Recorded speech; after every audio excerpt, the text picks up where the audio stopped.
for me, the most important thing in that piece was nutrition, what I put in my body and when I put in my body. So.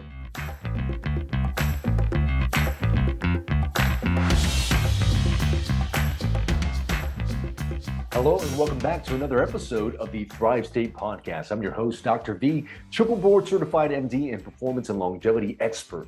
And on today's episode, we talk about rapamycin, a molecule that is proven to have great potential in extending life and preserving our immune health, skin health, and keeping us from having disease.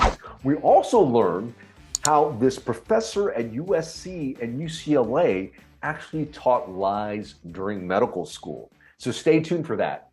If it's the first time you're joining us today, the Thrive State Podcast is really bringing in thought leaders in the health, wellness, and performance space and giving you the tools how to create a vibrant, long life for yourself and your loved ones.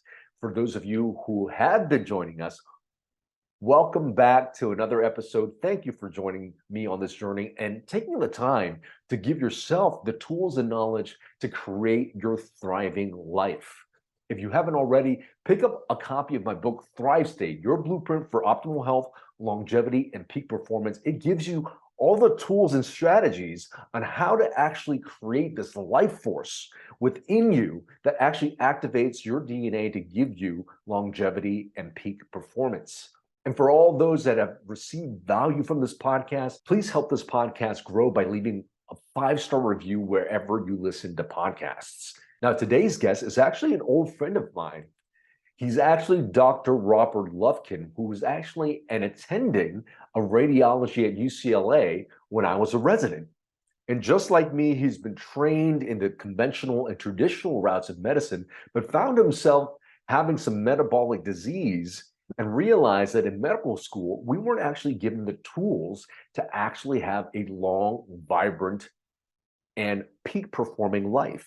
And just like me, after diving into the longevity and performance space, he's actually reversed all his chronic diseases and now has the tools, the knowledge, and the know-how to create longer life for people all over the world.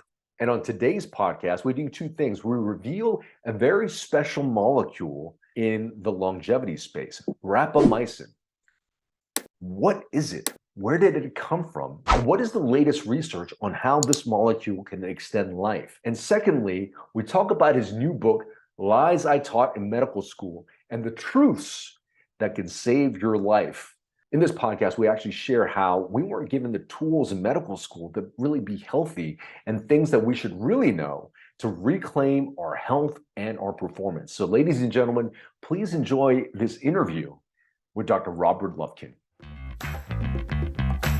Welcome back to another special edition of the Thrive State Podcast. We are actually here at the A4M, the world's largest longevity conference, and I bumped into Dr. Robert Lufkin. Now, he's a very special person in my life because he was actually one of my attendings when I was a first-year resident at UCLA. He was the best resident I've ever had.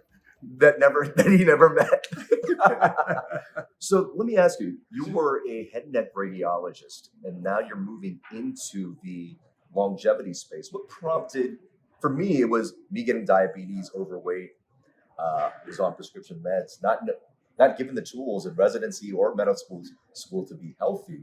What was the pivot for you? Why did you switch over? It's funny you say that because it's I hear that story from so many doctors who themselves, they're teaching medicine, they're teaching everybody things, then they get these diseases, and that's exactly what happened to me. I got 4 metabolic diseases.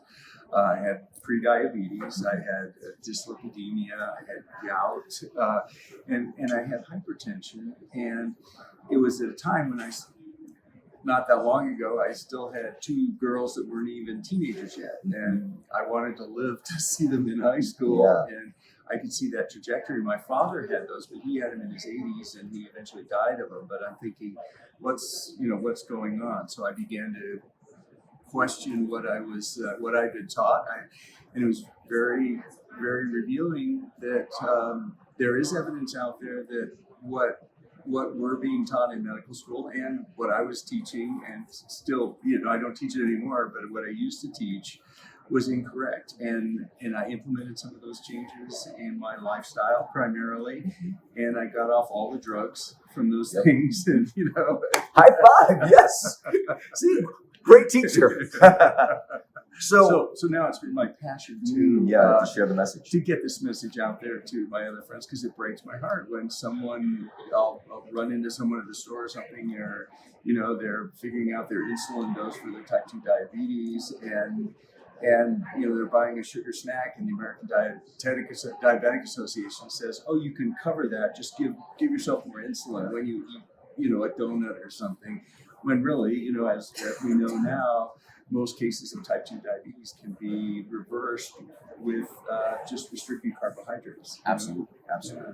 I was on your website, and you have a new book coming out too, and the title of that book is Lies I Taught in Medical School.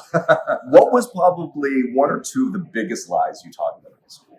Wow, I mean, the book goes through, I think it's like 12 chapters, and each chapter is a lie about, Alzheimer's disease, a lie about fatty liver disease, a lie about cancer, a lie about heart disease, a lie about obesity, a lie about diabetes, and longevity as well. But I mean, one of the basic lies was that, and people are still teach this, is that a calorie is a calorie.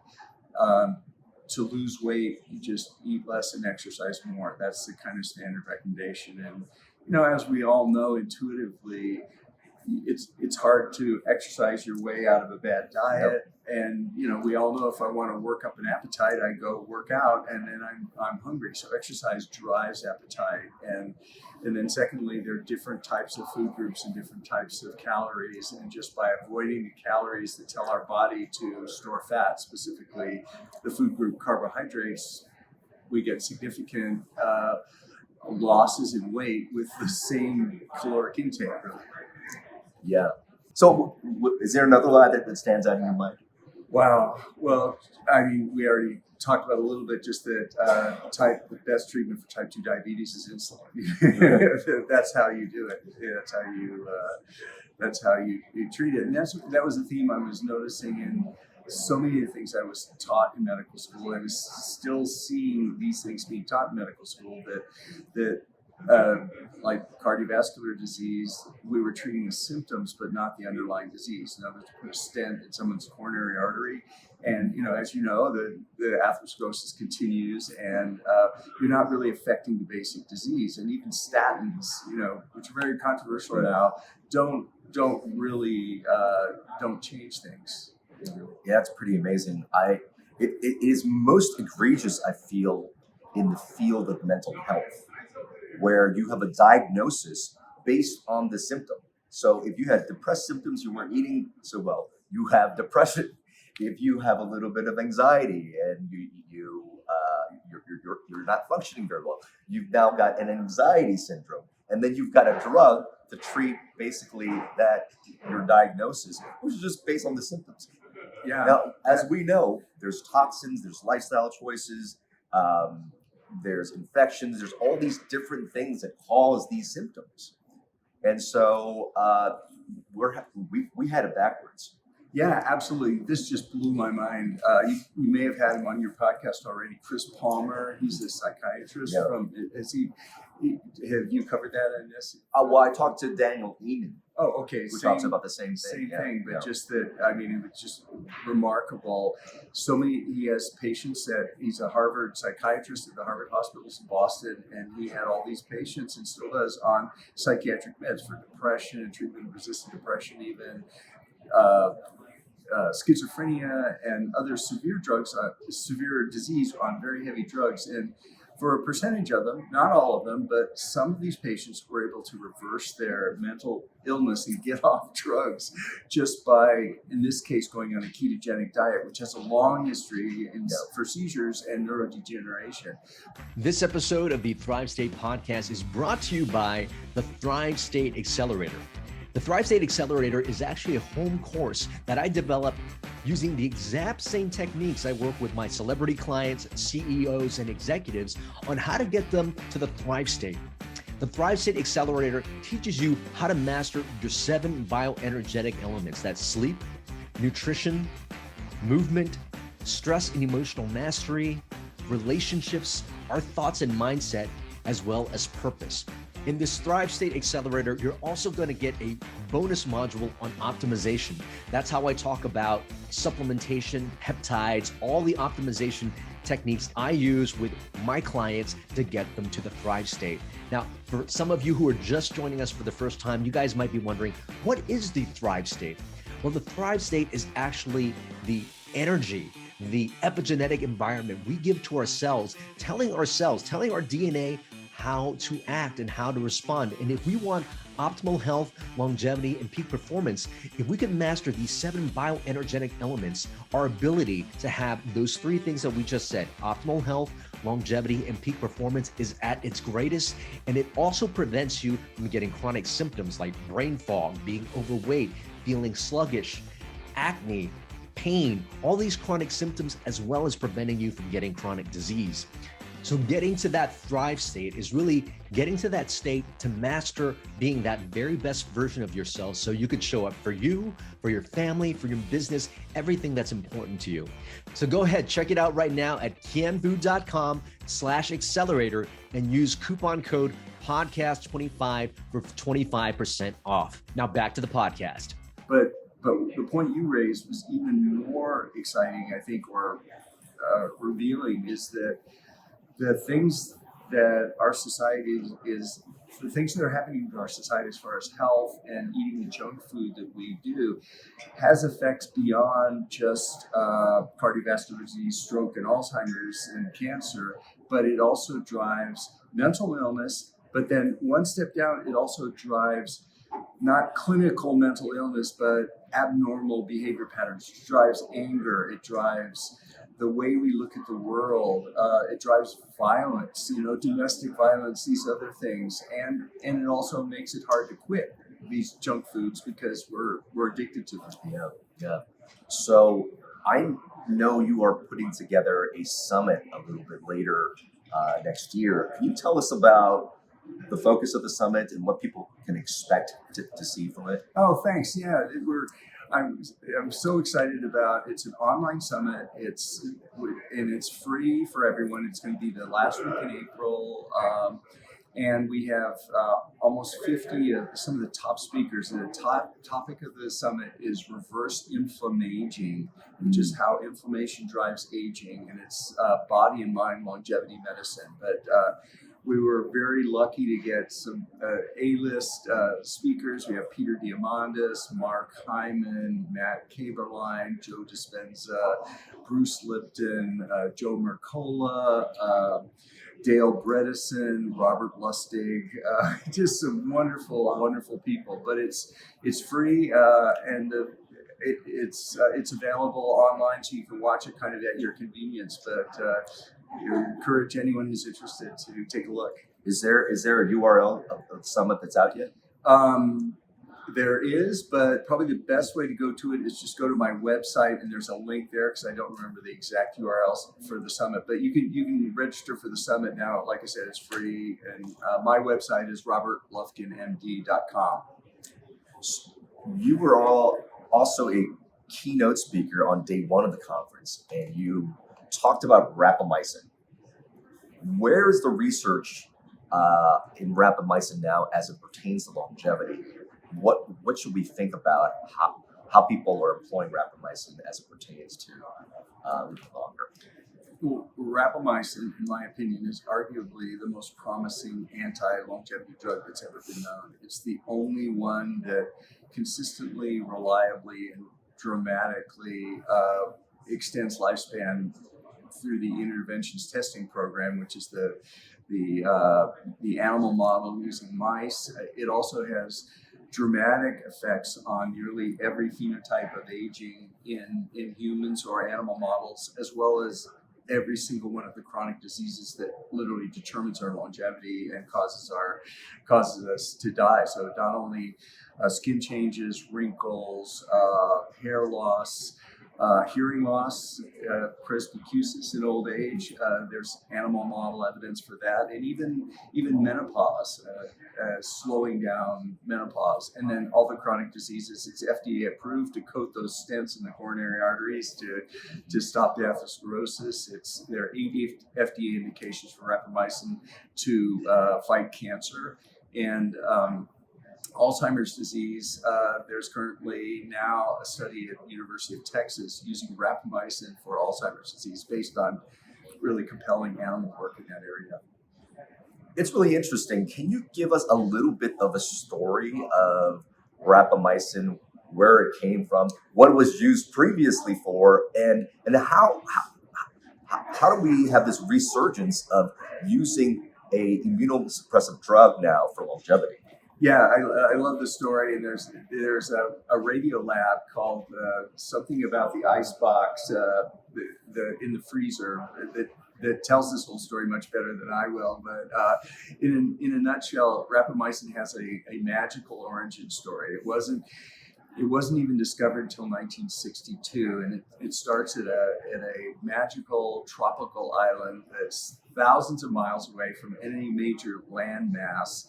And scientists believe because of that isolation, they would have unique organisms growing there, at least microscopic organisms. And they wanted to study them, but suddenly in 1962, they planned to put the first airport in there, which would have destroyed that unique environment. So scientists rushed there, they gathered soil samples from all over the island. They took them home, and when they studied them, they found amazing new species of bacteria that haven't been found before, and one particular species that grew out a drug, it produced a drug, and they named the drug rapamycin, which was named after the island Rapa Nui, or Easter Island, as it's also known. And at first, it was used as an antifungal agent because it slowed down the growth. And they were thinking for athlete's foot. And then there's a whole story about how it was, it was basically the drug company, the division shut down, and they were ordered to destroy all the samples. But one scientist stuck it in his freezer, and that's the icebox story. And it just goes on. And then they finally found out that it began to suppress the immune function for certain things. Just like it stopped fungal growth, it stopped immune function or it suppressed it. It also slowed down cancer growth. But this was all happening over the next 20 or 30 years. But the most probably, if there's one thing that rapamycin did, it enabled the discovery of arguably the single most important protein in all of biology, and that is the target of rapamycin, which is called TOR, for target of rapamycin. And it's a signaling protein that's conserved throughout biology in the animal kingdom, all the way from yeast to humans. And its single function is to allow survival. So it senses nutrients and either tells the cell to grow or not grow based on that. And there's a whole theory of longevity now based on TOR activation, because rapamycin turns off TOR, and based on doing that, this theory predicts all these effects that we're seeing of rapamycin in longevity and anti-aging. So it's a very exciting area. But the drug was only FDA approved, rapamycin, in 1999, and the anti-aging effects were only really discovered in this century, in the 2010s, basically, sort of like metformin. It's very late, and we've only been studying it for just a few years for longevity. That's pretty exciting. So keep your ticker on rapamycin. Before I ask my last question, how do people find out more about your work, everything you do online? Yeah, I mean, I'm on Twitter, Instagram, Robert Lufkin MD. I have a website, robertlufkinmd.com, and please follow me there, or say hi at conferences. My last question to you is, going through medical school, now in the anti-aging space, knowing what you know about health and longevity, what has been your best medicine? Wow. What was a game changer for me that I never realized after going through medical school and then teaching in medical school for decades and reading the scientific literature what was an epiphany for me just in the last couple of years that changed my life around was the importance of lifestyle. But for me, the most important thing in that piece was nutrition, what I put in my body and when I put in my body. So having the narrower eating windows, I found just were game changing for me. And also for me, avoiding carbohydrates, avoiding seed oils, and avoiding grains. That's kind of my plan. Wow, you and I can have dinner anytime. We're on the same diet. Ladies and gentlemen, that was Dr. Robert Lufkin. The book is Lies I Taught in Medical School. The summit is End of Inflammaging. Find out more about his work. Follow this guy. Thanks for being on the Thrive State podcast. I hope you enjoyed that episode of the Thrive State podcast. And if this podcast is bringing a lot of value to you, if you find that your life is just improving with this podcast, that your life is getting to the next level, please consider supporting it. And here's a few ways you can do so. You can do so by liking this video and commenting on this video, and also sharing this video with your friends and family. Another thing you can do is go to ratethispodcast.com/ThriveState. Go ahead and leave us a 5-star review there. It will really, really help this show grow. And this will give me more time so that I could actually give more content to you, just like you got in this episode. And if you haven't already picked up a copy of my book, Thrive State, Your Blueprint for Optimal Health, Longevity, and Peak Performance, you can pick it up now. It became a #1 new release in longevity. Go to thrivestatebook.com. And if you enjoy the book, please consider leaving us a review as well.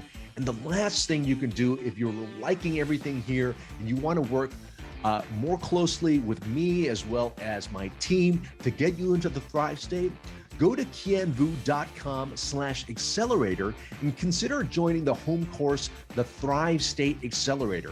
It's really the course that I use. It's the concepts that I use personally when I work with CEOs, celebrities, and my high-profile clients to get them to the Thrive State. Again, the Thrive State Accelerator at kienvu.com/accelerator. And because you're a listener of this podcast, I want you to save 25% by using the coupon code podcast25. I hope we continue to give value to you. And remember always, you are your best medicine.